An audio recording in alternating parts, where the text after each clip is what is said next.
Hello everyone, my name is Eric, and today I'm going to show you how to connect your custom domain to your Lovable app. So one of the things is that when you're building your app, you're ready to go, it's ready to launch, and you actually want to connect it to a domain that you purchased. Now you can purchase your domain from name.com, GoDaddy, and other different places for you to actually buy your domain. I personally use GoDaddy.com to actually buy my domains and to manage them. So let's actually show you how that process actually looks like. So if you are inside your Lovable project, all you need to do is hit the top right where it says published, and inside your publish you will already have by default your lovable.app domain that's already connected there for you. But if you actually want to add a custom domain, all you need to do is select add custom domain, and the domain that we are going to be connecting is called Vibe Code Social. Now this is the domain I've already purchased. I've already gone through that. You guys can figure out actually how to buy a domain and go through that.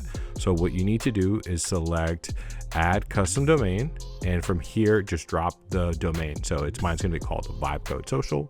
Once that's done, all you need to do is select connect domain. Once you select connect domain, all you have to do is select continue. From there, it's going to analyze and it's going to figure out where that domain is actually stored. So right now it's inside GoDaddy, and it's going to ask for authentication process. So you got to select GoDaddy. Then it's going to connect to your GoDaddy. I'm already logged in. It's going to ask for me to connect, and what it's going to happen on the back end, it's going to connect the DNS on the back end and actually add those variables there for you. And that's how easy it is for you to connect your domain. After that, you select done. Then you'll be able to see that it's now being called verifying. So it's just going to take anywhere between 15 minutes to an hour, probably the longest that I've seen for it to kind of go through. Once you've done that, make sure that you select this check mark that says primary domain. As you guys can see, the domain is now live. So if I go to Vibe Code Social, you will now see the domain connected, and that is how easy it is to connect your domain.